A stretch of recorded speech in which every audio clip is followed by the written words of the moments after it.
The early morning sunlight streamed through the kitchen window, painting the tiles with golden hues as I sipped my coffee.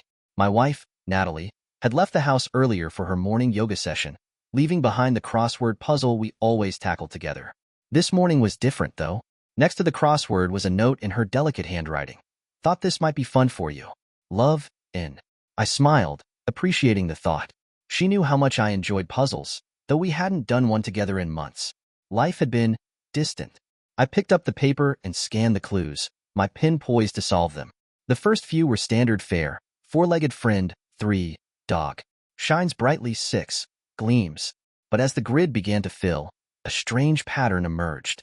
Words like secrets, lies, and affair stood out starkly among the others. My grip on the pen tightened as I filled in the final clue. A partner's ultimate betrayal, 7. The answer was unmistakable: cheating.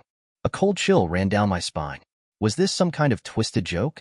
Natalie had always loved playful surprises. But this wasn't playful. It felt intentional, personal. My heart pounded as doubts I'd buried began to resurface.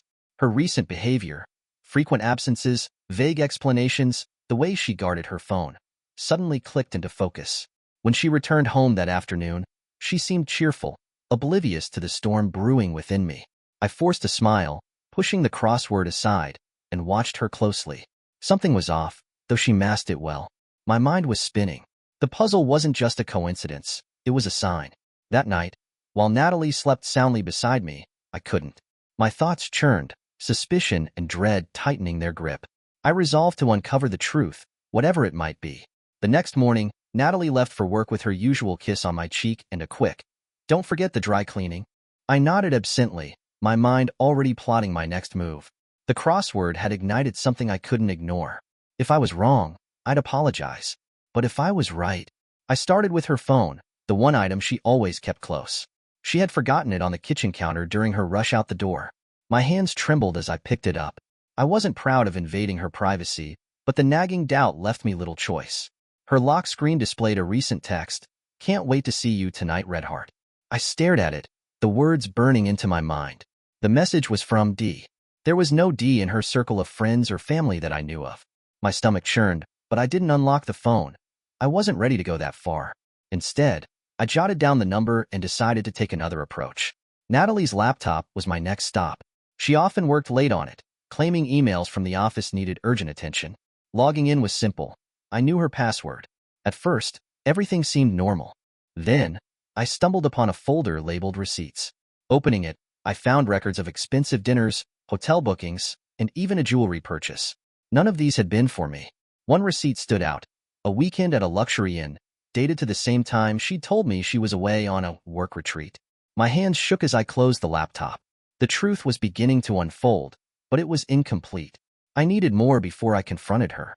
That evening, I played the part of the doting husband. I asked about her day, complimented her dinner, and even laughed at her attempt to recount a bad joke she'd heard. All the while, my mind raced.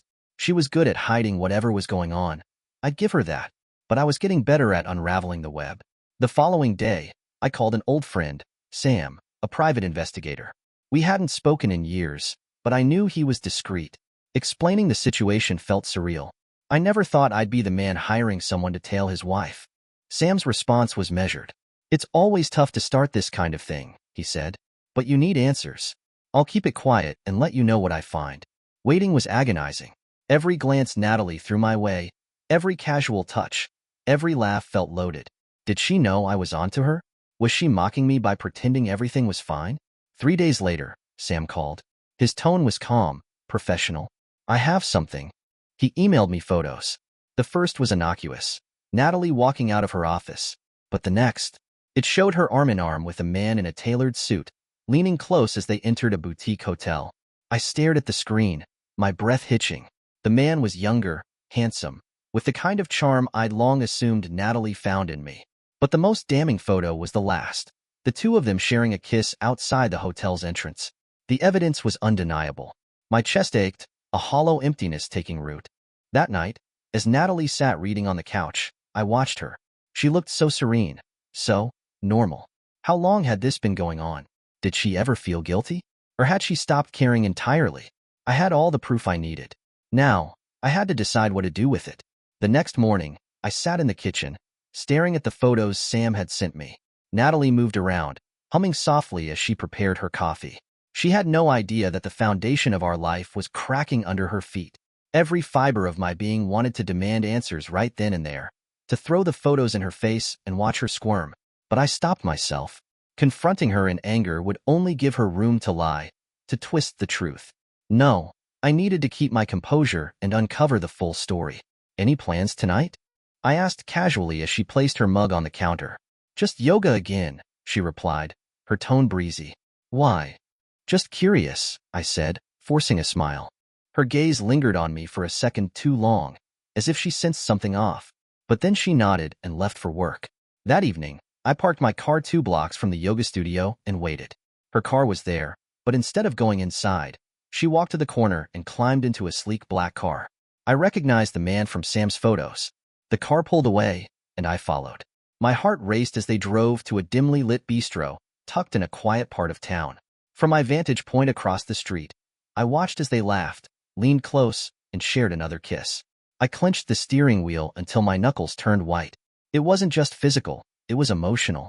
That realization cut deeper than I expected. The amber glow of the kitchen light felt harsh against the cool darkness of the house as I poured myself a drink. The weight of what I had witnessed earlier, the stolen glances, the shared laughter, and the kiss, pressed down on me like a leaden fog. The ice in my whiskey glass clinked softly as I swirled the drink, staring blankly at the clock. Each second ticked with maddening precision, as if mocking the chaos in my mind. Natalie walked through the door an hour later, her steps light, a faint hum escaping her lips. She carried her gym bag slung over one shoulder, a sheen of effort on her brow. Anyone else might have thought she just had an intense workout, but I knew better. How was yoga? I asked, keeping my tone light, almost disinterested, though my heart hammered beneath the surface. Relaxing, she said smoothly, flashing me that practiced smile I had once found so endearing. What about you? How was your evening? Quiet, I replied, raising my glass in a casual toast before taking a deliberate sip. Her lie rolled off her tongue so effortlessly that it ignited a slow, burning fire in my chest. She didn't even hesitate. I nodded, careful to mask the storm behind my eyes, and watched as she set her bag by the stairs. She slipped into the bathroom, humming softly again. The sound grated against my ears. It wasn't just a lie. It was the ease with which she moved, the way she carried on as if nothing had changed, as if she weren't shredding the life we had built together into unrecognizable pieces. But I didn't let it show. Not yet. Over the next few days, I began piecing together the fragments of her hidden life. Sam was relentless in his work, and his findings painted a picture more damning than I had imagined. A series of bank transfers to an unfamiliar account caught my attention first. They weren't substantial enough to raise alarms at first glance, but their frequency hinted at something insidious. Digging deeper, Sam traced the account to a man named David. The name felt foreign, meaningless to me at first. He wasn't a name from her past or a friend she had mentioned in passing, but he wasn't some random stranger either. David was a client of Natalie's firm. The connections began to form. Meetings she claimed ran late, work trips that conveniently aligned with the transactions. It was all meticulously planned, carefully disguised. Sam's file grew thicker as the days passed. There were dinner reservations at upscale restaurants, tickets to events I hadn't known she attended, and receipts for gifts she had purchased. None of these had been meant for me. It wasn't just an affair. It wasn't a lapse in judgment or a fleeting indiscretion. It was a double life, one she had constructed with painstaking care and carried out right under my nose. Every detail, every revelation, chipped away at the foundation of trust one had clung to for years. The thought that she had shared moments, intimate, joyful moments, with another man turned my stomach. The Natalie I thought I knew wouldn't have done this. But clearly, I didn't know her as well as I thought. I sat in my car late one night, staring at the latest file Sam had sent me. My breath fogged up the windows, and the air felt suffocating. For months, she had been pretending, smiling at me, sleeping beside me, lying to my face while her real life was happening elsewhere. It wasn't just infidelity. It was betrayal laced with intent, a web of lies spun so tightly around me that I hadn't noticed until it was too late. But now I was beginning to unravel it, and I was determined to expose every thread. The idea took root late one night as I stared at the damning evidence spread across my desk. Photos, receipts, emails, all pieces of a puzzle I never wanted to solve but now couldn't ignore. I knew confronting Natalie directly would be pointless. She was too skilled at deception, too practiced in spinning stories. If I went to her with accusations, she'd twist the narrative, turning my righteous anger into something she could manipulate. No, I needed her to realize that I knew everything, and to feel the weight of her betrayal. But I wanted to do it on my terms, in my way. That's when the plan began to form. The first step was simple but painstaking.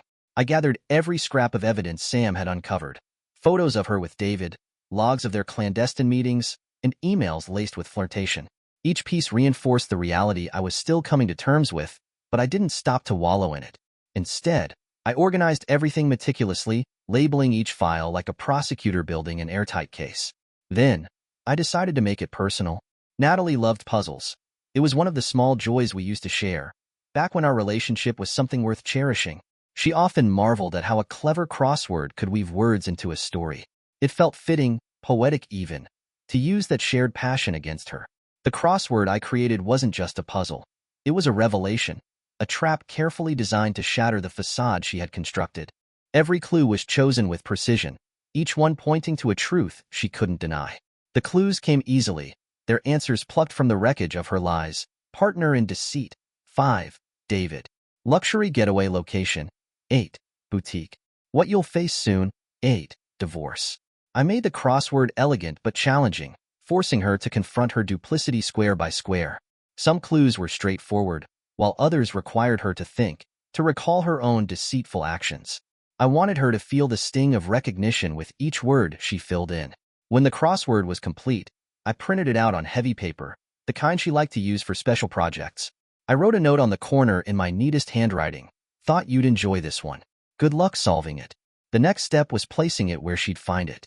I set it on the kitchen counter, the spot where she always left little notes for me. The irony wasn't lost on me as I adjusted the paper, ensuring it looked casual, as if I'd tossed it there without a second thought. Satisfied, I poured myself a glass of whiskey and sat back, imagining how she would react. Would she laugh at first, thinking it was a harmless joke? Or would the realization hit her immediately, her smile fading as the clues revealed the truth she had tried so hard to hide? That evening, I left the house before she came home, choosing a quiet cafe where I could sit with my thoughts. The low hum of conversation around me was a welcome distraction, but I couldn't stop myself from picturing her finding the puzzle. As I nursed my coffee, I imagined her initial confusion turning to horror. The lies she had carefully constructed, the life she thought she was so clever at hiding. It was all about to crumble. I stayed at the cafe until the clock crept past 10, giving her plenty of time to find the crossword and stew in its implications. As I drove home, the tension in my chest was both exhilarating and suffocating. When I walked through the door, the house was eerily quiet. The crossword was gone from the counter, and the note was crumpled in the trash. But Natalie was still awake. I found her sitting at the dining table, her face pale, the crossword in front of her. I stepped into the room, my heart pounding. Did you solve it? Her eyes met mine, wide with panic and guilt. I'd never seen her look so fragile. She opened her mouth, but no words came out. And for the first time in our marriage, I saw her mask crack completely. She looked up, her eyes wide with panic. What is this? I think you know, I replied, my voice calm but laced with steel. Her lips quivered, but she didn't speak. I placed the envelope with the photos on the table beside her. Open it. Consider it the answer key. She hesitated, then tore it open. The photos spilled out, each one more damning than the last. She gasped, tears welling in her eyes. I can explain, she whispered. No, I said sharply. You've been explaining for months, haven't you? Every yoga class, every work trip, every late night. An explanation for everything. I don't want your lies anymore. The silence stretched between us, heavy with all the unspoken truths. What do you want me to say? She finally asked, her voice breaking. I want you to tell me the truth, I said. Not because I'll forgive you, but because you owe me that much. And for the first time, she started talking. Natalie's voice trembled as she began, her eyes fixed on the photos scattered across the table. It wasn't supposed to be like this, she said, her hands wringing in her lap. David was just someone I met through work. At first, it was innocent. We talked about projects, deadlines, nothing personal. Her words came out in halting bursts, as if each one carried the weight of her guilt. I leaned back in my chair, watching her spin the web I was already untangling. When did it stop being innocent? I asked, my tone sharper than I intended. She flinched. A few months ago. I was feeling disconnected. You were so wrapped up in your work, in your routines. I needed someone to see me again. Don't put this on me, I snapped, the calm I tried to maintain slipping. Disconnected? You didn't think to talk to me about it? Instead, you ran to him? I'm not blaming you, she shot back, her tears giving way to frustration. I made a mistake, a terrible mistake, but it wasn't all bad. I felt alive again, Robert. He made me feel like what? I cut in, leaning forward. Like I don't? Like the man who spent decades building a life with you couldn't? Her silence was deafening. As her tears fell, I felt a strange mixture of anger and pity. She wasn't just a liar. She had been reduced to rubble, a pile of broken promises and shattered illusions. I tried to stay composed, to measure my responses, but the cracks were forming within me too. Every word Natalie said, every move she made, was filtered through a lens of suspicion.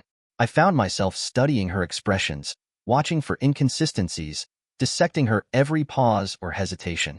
When she said she was going to the store, I silently noted how long she was gone. If she laughed at a message on her phone, I caught myself glancing at the screen. The paranoia crept into the corners of my mind, tainting even the simplest of interactions. It wasn't just our marriage that had been damaged. It was me. At night, as we lay side by side in the same bed, I stared at the ceiling, the memories of her betrayal looping endlessly in my mind.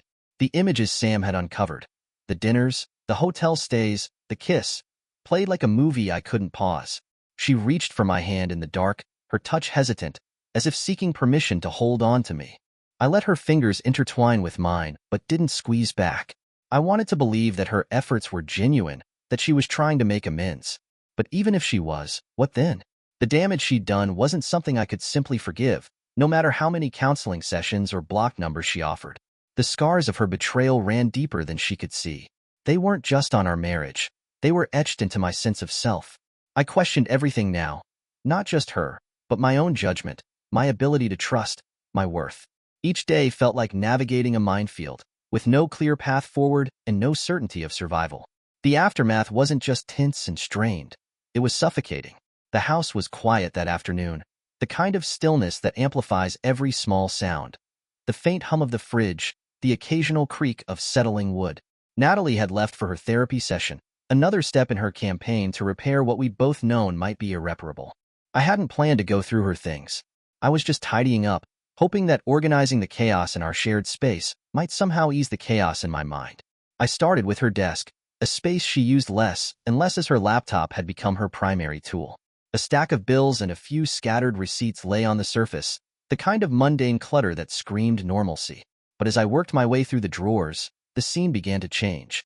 At the very back of one drawer, tucked beneath old notebooks and forgotten office supplies, I found an envelope. The paper was slightly crumpled, as though it had been handled and then hastily shoved out of sight. My breath caught in my throat as I picked it up. The handwriting on the front wasn't hers. It was bold and masculine, unfamiliar but oddly intimate. My hands trembled as I turned the envelope over and slid the letter out. For a moment, I hesitated. Part of me wanted to set it aside, to leave it unopened, to walk away from whatever fresh wound it might expose. But I couldn't. The words on the page hit me like a gut punch. Natalie, it began.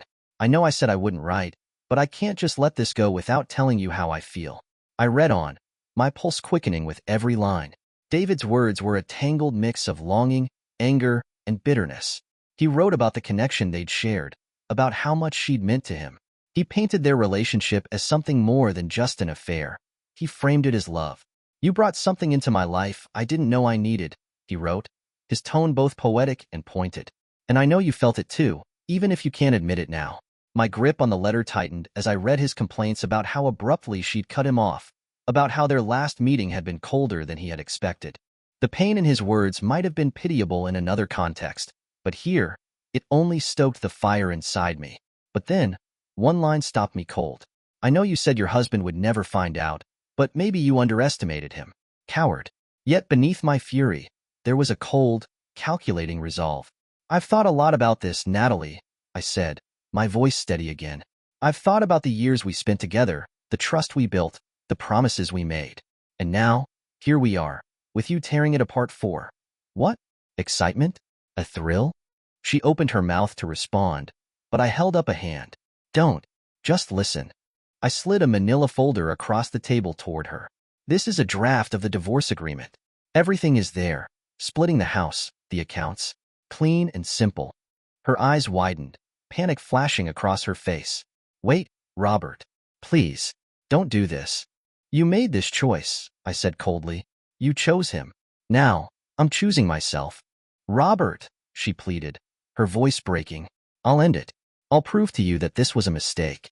I'll go to therapy, whatever it takes. Please don't let this be the end. I stared at her, my mind a battlefield of conflicting emotions. I'd prepared for this moment, convinced I'd be unwavering. But her desperation, her raw humanity, chipped away at my resolve. Here's what's going to happen, I said, my voice low and deliberate. You're going to cut him out of your life, completely. No contact, no goodbyes, nothing. Then, you're going to show me, day by day, that you're willing to rebuild the trust you shattered. Not with words, with actions. Her breath hitched. I will. I swear I will. But hear me, Natalie, I continued. The first slip, the first lie, the first misstep, and I'll file this. I tapped the folder, without a second thought. She nodded fervently, tears streaming down her cheeks. I'll do whatever it takes, Robert. Just don't leave me. The days that followed our confrontation stretched out like a series of endless tests, each one heavier than the last. Natalie seemed to spring into action almost immediately, as if she had rehearsed this moment. The very next morning, she sat across from me at the breakfast table, her phone and laptop placed between us like offerings on an altar.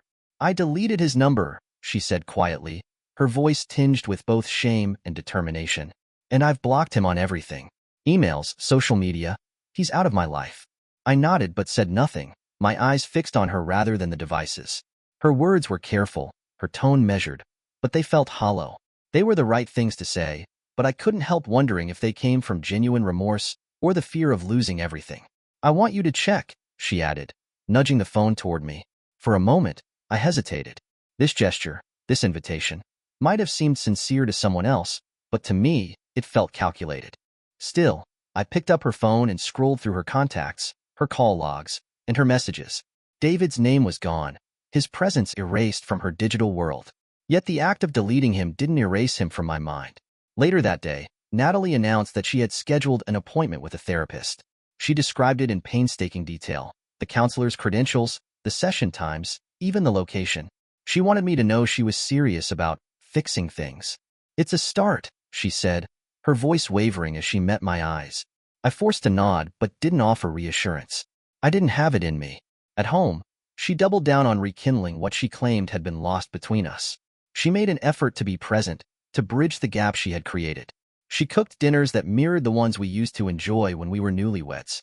She lingered in the living room instead of retreating upstairs, sitting beside me on the couch and reaching for my hand. But her gestures felt like performance art, as though she were trying to remind me, or perhaps herself, of the life we used to share. The spark of intimacy she tried to reignite felt forced, smothered under the weight of what had transpired. Trust isn't a switch you can flip. It's a fortress, one carefully constructed over years of shared laughter, whispered dreams, and unspoken understanding. And hers the paper crinkled beneath my fingers as I lowered it, my vision narrowing to a tunnel of disbelief and fury. She hadn't ended the affair because she'd chosen to. She hadn't come to some heartfelt realization about her love for me or the sanctity of our marriage. She'd done it because I had forced her hand. I sat down hard in her desk chair, the letter clutched tightly in my hand. The room felt smaller, the air thicker. My mind raced as I pieced it together. Natalie's sudden efforts, the phone, the laptop, the therapy sessions, they weren't born of genuine remorse. They were the actions of someone caught in a corner, scrambling to escape the fallout of her lies. She hadn't ended things out of respect for me. She'd done it because David had become a liability. I reread the letter, looking for something, anything, that might contradict my conclusion. But it wasn't there. David's words were too clear, too raw. His anger wasn't just at the end of their affair. It was at the way she'd played him, cutting him loose when the risk became too great. The betrayal I'd felt before seemed almost manageable compared to this. She hadn't just been unfaithful. She had manipulated everyone involved, turning her affair into a game she thought she could win. When I finally stood, the letter still in my hand, I felt a strange mix of emotions. Fury, sadness, and a cold, grim clarity. This wasn't just about an affair anymore. This was about who Natalie had become, or maybe who she had always been. I folded the letter carefully, sliding it back into its envelope. But instead of returning it to the drawer, I placed it on the kitchen counter, where she couldn't miss it when she came home. This time, there would be no crossword, no subtle hints. This time, I wanted her to know exactly what I had found, and I wanted to see how she would try to explain it away. The house was steeped in a heavy silence by the time Natalie returned from her therapy session. The sound of her keys jingling in the lock felt louder than usual, and I could hear her soft footsteps in the entryway as she slipped off her shoes. I sat at the dining table, the letter placed deliberately in the center, waiting like a ticking time bomb. When she walked into the room, her usual attempt at a weary but hopeful smile faltered immediately. Her eyes darted to the envelope and then to me. I said nothing, letting the weight of the moment settle heavily between us. "What's this?" she asked, her voice trembling. "Go on," I said evenly, gesturing to the envelope. "Read it." Her hands hesitated as she picked it up, the crinkle of the paper breaking the oppressive quiet. She unfolded the letter and scanned the first few lines. As her eyes moved down the page, the color drained from her face. Her lips parted, but no sound came out. By the time she finished, her hands were trembling. I leaned back in my chair, arms crossed. "So much for honesty," I said coldly, my voice cutting through the room like a blade. Natalie dropped the letter onto the table as if it burned her. I didn't know he wrote that," she stammered, her voice barely above a whisper. "I didn't even see it until now. I never wanted you to, never wanted me to see it." I interrupted, my voice rising. "No, Natalie, you never wanted me to know. There's a difference." She shook her head, tears streaming down her face. "It's not what you think," she choked out. "I ended it because I realized what I was doing, what I was throwing away. I swear, Robert. You didn't end it because you cared about saving us," I said, my tone unwavering. "You ended it because you were scared. Scared of being exposed. Scared of losing the comfort and stability of this life you so carefully curated." David's letter makes that perfectly clear. Natalie's sobs broke through, raw and unrestrained, but I couldn't bring myself to care. For months, maybe years, I had been the fool she played so well. I stared at her, feeling an emptiness where my love for her had once lived. "Please," she whispered, her voice cracking. "I know I've hurt you. I know I broke everything we had. But I'm trying, Robert. I'm doing everything I can to make this right." I shook my head, the weariness in my chest too heavy to ignore. "You're trying because you got caught. Not because you were sorry. Not because you wanted to change. This isn't about us, Natalie. It's about you. You're scrambling to fix this because you want to feel better about yourself, not because you care about how much damage you've done to me." Her head hung low, her tears falling onto the table. I stood, the chair scraping loudly against the floor. "I'm done," I said, my voice firm. "There's no rebuilding this, Natalie. Not when the foundation is built on lies. Every move you've made since the day I found out has been about saving face, about salvaging your pride, not about saving us." She reached out, her hand trembling as she tried to touch mine. I stepped back, the gesture more painful than I expected. "Please, Robert," she pleaded, her voice breaking. "Please don't give up on me. On us." I met her eyes, and for a moment, I saw the woman I had fallen in love with. But that woman was a ghost now, lost beneath the weight of her betrayal. "I already have," I said quietly. Her sobs followed me as I walked away, leaving the letter, and everything it represented, on the table between us. The morning light poured through the windows of the house, illuminating the spaces we had once filled with laughter and plans for the future. It was quiet, oppressively so, save for the faint rustle of papers in my hands. The divorce forms sat before me, a stark and unyielding symbol of the line I was about to draw. Natalie wasn't awake yet. The house was still wrapped in the hushed calm of early morning, the kind of stillness that gave you time to think, but never to escape the weight of your thoughts. I stared at the forms for a long moment, running my fingers over the sharp edges of the paper. When I finally signed my name, my hand moved with a steadiness I didn't feel. Each stroke of the pen felt final, yet strangely freeing. The betrayal she had etched into our lives couldn't be undone, but this was my way of reclaiming what little control I had left. By the time Natalie woke, I was already on my way to the courthouse. I had left her a note on the counter, short, to the point. No room for interpretation. I filed the papers. This is the end. Please don't call me unless it's about logistics. It wasn't cruel, but it wasn't kind either. I couldn't afford kindness, not anymore. The begging when I returned home, Natalie was waiting for me, still dressed in the rumpled clothes she'd thrown on that morning. Her hair was disheveled, her face pale and blotchy from crying. The moment I stepped through the door, she rushed toward me, her eyes red and swollen. "Robert, please," she said, her voice cracking. "Don't do this. Don't let us end like this." I placed the keys on the counter, her pleading barely registering through the haze of exhaustion. "It already ended, Natalie. You ended it the day you chose him over us." She grabbed my arm, her grip desperate. "I made a mistake. I know I hurt you, and I know I've lied, but I'm trying. Can't you see that? I'll spend the rest of my life making this up to you. Just give me a chance, please." Her voice wavered, and for a moment, I almost wavered too. But then I remembered the letter, the lies, the carefully constructed life she had been living behind my back. The pain she had caused wasn't something that could be erased with promises or tears. "There's nothing left to give a chance to," I said softly, my voice heavy with finality. "You didn't just break my trust, you dismantled it. Piece by piece, lie by lie. I can't rebuild something that's already ashes."